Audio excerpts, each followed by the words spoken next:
Hello, hello, hello. I'm Andrea Stevens, And I'm Jeanette Mejias, and we are Web's Women.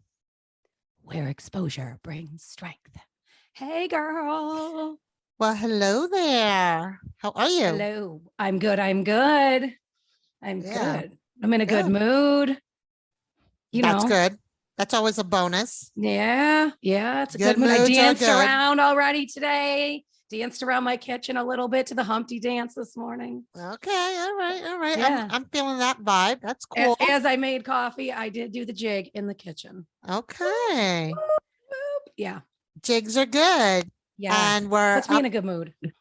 and that's really impressive since we're up on daylight savings time, Yeah.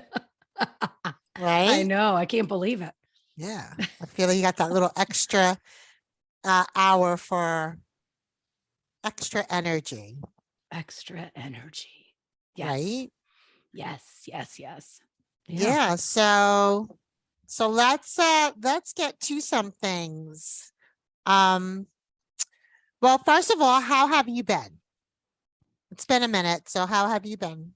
There's ups and downs with everything that goes on in life, right? For everybody. Mm-hmm. Um, there's I guess emotionally, I guess, mentally I feel good, right? Okay.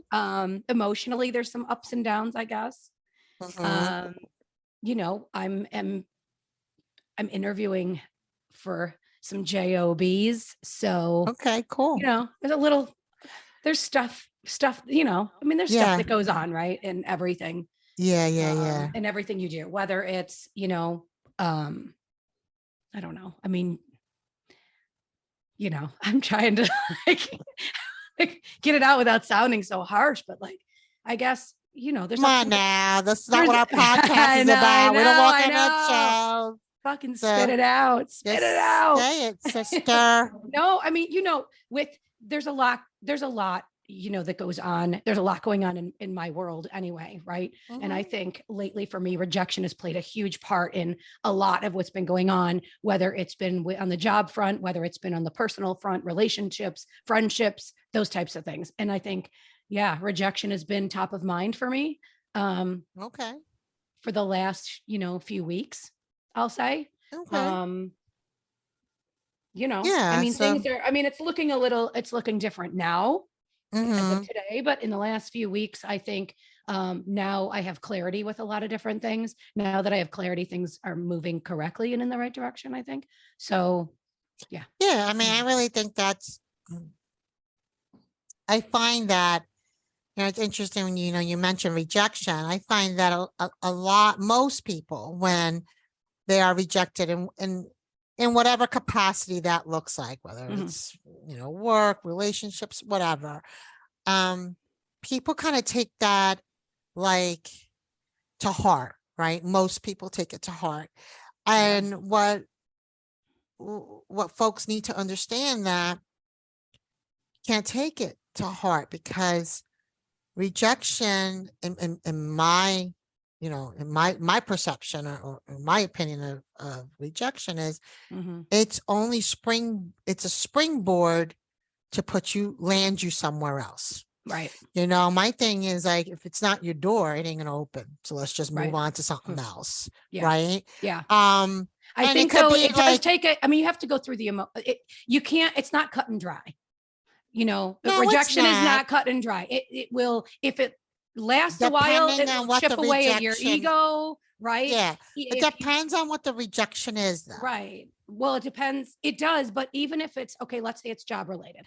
Okay. How many times am I sending resumes out and getting rejected? How many times are people telling me you're not good enough? We don't want you. Right. That's, in a relationship or a friendship, you're right. People push you away, or Hmm. you're just, whatever the case may be, you're just basically rejected. It does chip away at your ego a little bit. And then it starts like it gets to you. It can get Yeah, to your core. of course. How long do you go through the emotions? They're always a roller coaster ride. In every situation, your emotions, there's a roller coaster of emotions.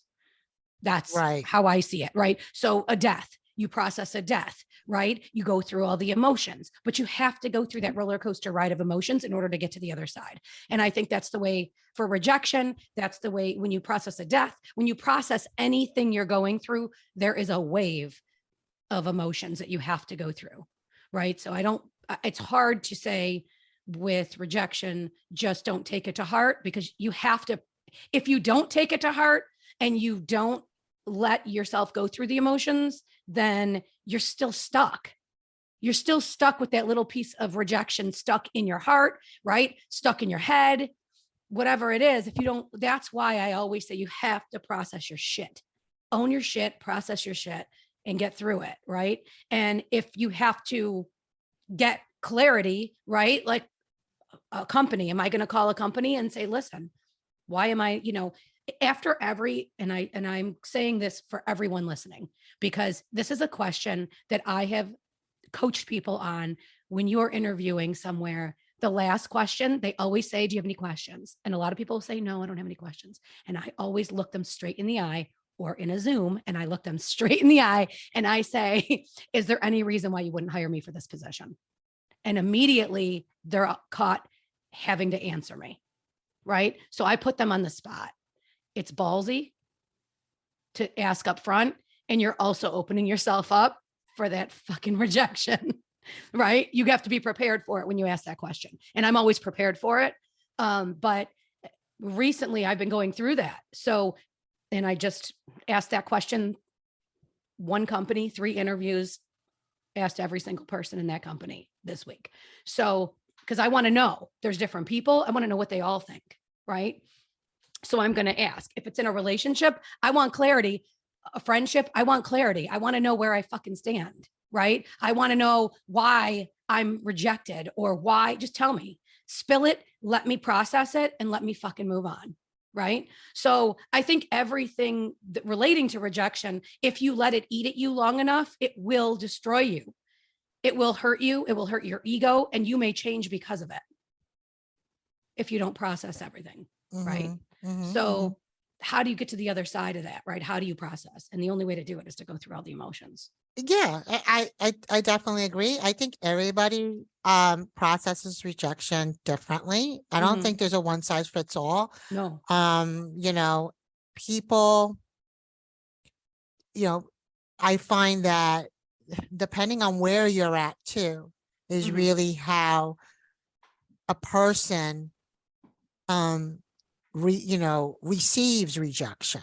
Right. So like if I'm not in the best state and I get rejected on something, obviously that's going to really put me a couple of steps back. But I also find that if I'm in the best state that I feel I can possibly be in, and even if I am rejected on whatever that rejection is, I'm like, okay, fine. I just got to keep it moving. No, I'm not taking it personal. Yeah. It's fine. It's not for me. We're not for each other, job wise, relationship wise, whatever. Right. It's fine. But I do agree with you, Andrea. You do make a good point about asking the questions, because sometimes people just shut down. Right. And then don't ask. And it's like, well, let me ask these questions because I need to know. So I can propel and move forward and say, well, when I applied for this interview and I did, when I asked the why, I got these 3 responses. So I'm going to work on these 3 areas that probably is lacking in myself skill set wise. Right. So that I can launch myself for the next thing. Because maybe that's what I need to launch for the next thing. So I think that's a really good point. Because I think we all have to self-analyze. We do, right? I think we really do. And I always say clarity is king, clarity is king, clarity is king, because it is. When you are understanding what's going on, you understand, why, right? For me, I could have been a stay-at-home mom that had nothing on her resume for the last 10 years, but I have, I have a few different multi-level marketing businesses. I have my networking organization. I have my CBD business. Those things that would be on my resume look like I'm all over the place, right? It doesn't look consistent. It looks like I'm all over the place. I've moved from state to state. Why is there different states on my resume? You know, those questions come up. But when somebody would look at my resume and not have a conversation with me, they're going to look at my resume and they're going to say, this girl's all over the freaking place. Nope. As soon as they look on paper, I look one way, right? But when you have a conversation with me, I look completely different. And these are the conversations that I had when I asked the question, is there any reason why you wouldn't hire me? Well, looking at your resume, blah, blah, blah, blah, blah. But having this conversation, I'm moving you forward immediately. Right. So clarity is king. Right. I like that. Clarity is king. Yeah. Yes. Yeah. And, you know, there's no confusion. Once you're clear on something, there's nothing to be confused about. Right. And there's nothing worse than on anything in life, I feel, not having any clarity. Right. It's so that's why communication also falls in line. Communication is so important, and people undervalue communication and what that looks like. Sometimes, you know, I can tell you that if you're not a very good communicator and you're good at just shooting a text to me, and it's not in good communication fashion, that leaves a lot of room for misinterpretation. That's why I always say it's best that you pick up the phone, especially if it's like, I mean, if it's just like, hey, what's up? You know, like if it's something casual, of course, I mean, you know, you don't need to pick up the phone to do that. But if there's like a situation, or maybe it's something about planning for the holidays, who's going to do what, who's going to, you know, like, then, you know, if you're sending a communication, it's not very clear, then people, it leaves room for having your own theories. Or what does this mean? Right. Right. Like, or what about when you hear, you're hearing an attitude in a text, right? Oh, even though there's no attitude going on. Or like, it's like it's like a one-line answer, and it sounds and you're a little like, what the fuck? Don't you understand what I just said? And it's kind of like, but again, it's like, then again, like, where are you at? Right. So I always feel everything really stems from, okay, like, let me, am I overreading? Because sometimes I know for me, I'm an overthinker sometimes.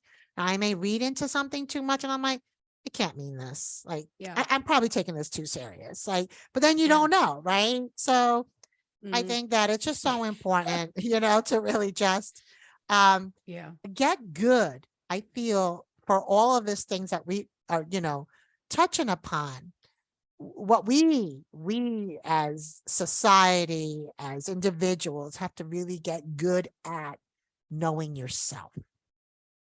And knowing what, you know, how to communicate your feelings, understanding what triggers you. So if you know something triggers you, or an environment triggers you, you do not need to be in that environment. There's just so many things, you know, it's like guarding yourself, but really helping others understand, I'm this way because of ABC. And I think, like, when we don't communicate that, you know, people just kind of come up with their own like theories about who you are, who you're not. And even listen, one-liners, one little, Yeah. I send WTF all the time. And sometimes it's like, what the fuck? That's weird, right? Or what the fuck? You're an asshole. Or you're like, you're communicating right? what you're thinking. Right. But in the tone, somebody's receiving that and not really knowing what the tone is too. And I think that's But they have to know you. That's they have the to thing. know you. They have to know you. Yeah. Like, really know you. You understand? Like, I mean, I don't send that out to random people. Right. Like, but I know you. So like, if you send me something, if I say, hey, Andrea, look, take a look at this.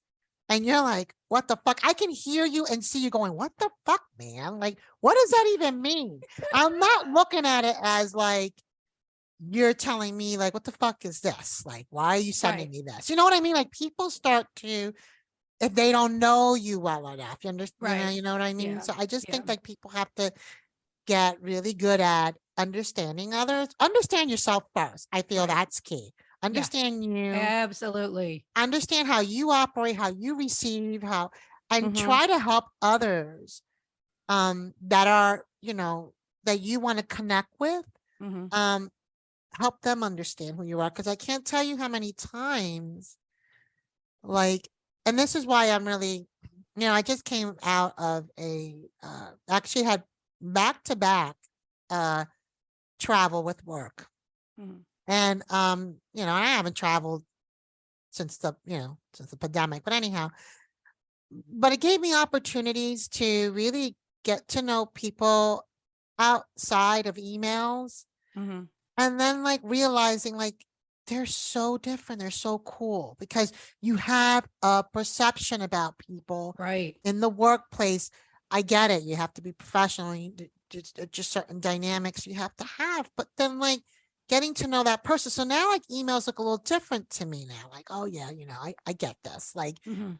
it's not that they're being a certain way and you're perceiving like, oh, this person's like, fuddy-duddy or, you know, Fuddy no, Daddy. Fuddy fuddy-duddy. Daddy. Like, this very like Are gotta we showing our got age? Fuddy I know I'm showing my Daddy. age, let me tell you, fuddy-duddy.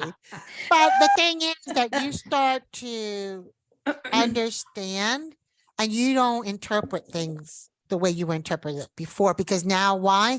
You got to know the person on a more personal level. Mhm.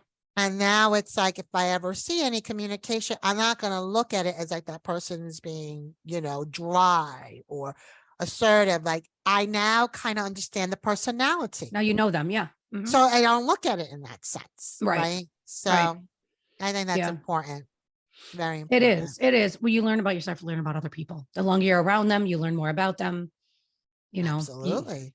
That's why you And then there's accept and just you don't accept. You know what I mean? And yeah. and listen, and then there's times and it's just keeping it real. Sometimes I don't want to make the investments in some people. They're not worth my time. That's not to be mean, Mhm.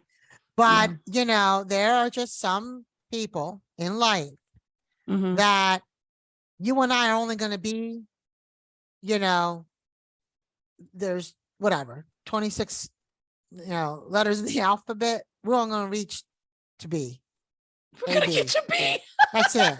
We don't get to C, D, E, F. We don't get to explore the other letters of the Right. alphabet. Yeah. Done. Like, and when Cut I off. mean that, it's like, Yeah. you're not in Yeah. my space. I'm not, going to be doing something outside of this. Like, we're just going to keep it where it's at because we require to engage with each other. Mhm. For, whatever that looks like. But Mhm. like, you don't get like carte blanche to my life, Yeah. my things, Yeah. my space, my tribe, my people, my circle. Yeah. To me, my time is valuable. Yeah. And if I make the time to be somewhere that, that says to me, I value the people in that space. If you make an effort to do something, it's because you want to be there. That's it. Yes. Yeah. Yeah. Not doing it just to do it. Like my And girlfriend's birthday party last night. so tell And me I and about I and that. I still have braids in my hair. I And I see. You still look so cute. I love it. You know what? I said to her every It time. actually makes you look, not that you look mature, but much younger than what you are. Well, saying that every Mhm. single year. So my birthday was 2 weeks ago. Her birthday, is now. So so every year she tells everybody at this party, right? That she's older. She's older. She turned 48 first. Every year she does this to me. I said, mother effer, I'm wearing a little t-shirt like I look like I'm in college still. I'm wearing my little t-shirt with my braids. And now who looks younger though? But who looks younger, right? So that's why I'm wearing my braids because I'm going to look younger. I was like, just because I know. And as soon as I walk in, she's like, but she's older. I Oh was like, my that's why I got God. my braids, bitch. That's why I got my Age braids. is nothing Yeah. but a number. I've learned that We have so much very, fun with it too, yeah, though, that's awesome though. So yeah. Her birthday was yesterday? It's actually Monday, but so her mom's birthday was yesterday and her mom passed Okay. away. But since it was Oh, on a that's sad. Saturday, we Yeah. toasted to Jan, her mom. Mm-hmm. Rest easy, Jano. She always called me Yeah. mouth, always mouth, because I swore all the time. So she would Oh go, boy. okay, mouth. Yeah. But I've been friends with her I've been friends with her for 45 years. Oh So we're wow. both 48. We, Yeah. We started dance class together at 3. We went to the same grade school together. That's so cool though, Yeah. that, So you're still in each other's 45. lives and, Yeah. that's wonderful. Yeah. So yeah. So anyway, yeah. So it's, I know her MO, right? I know I'm gonna get there and she's gonna be like, listen, I love it. listen, you're older. And I'm like, I am not. Look at my heart, baby. Look at my heart. It's not Yes, in my yes. mind, in my heart. It just doesn't I have to say tell you, 48. I feel like aging looks so different now. Like, you know, Yeah. I don't know. I think that folks in this era and in this generation, like, are aging very gracefully. Like, Mhm. like way back in the day, like you were in your like over 40 or like hitting your 50s is like, what? Like, Yeah. you're like, but no, I don't think No, that's how it is now. Like I know no, I somebody, think the Gen Xers are like, screw age, yeah, baby. Screw it. yeah. And like when people turn, like they hit, they hit the big 40, I'm like, hey man, like, you know, 40 is Yeah. a new 30, 30 is a new 20. I mean, it's always, I feel like 10 years back, I Yeah. know, and I'm going to stick by that. Me too. I'm with you. Let's just roll with that. Yeah, exactly. Let's just close with that, right? Right on. Well, as always, such a pleasure to be on the mic with you and having a conversation. Thank you for spending your time with me. I look forward to the next time we catch up. And Mhm. remember, everyone, you're listening to Webb's Women. Where exposure brings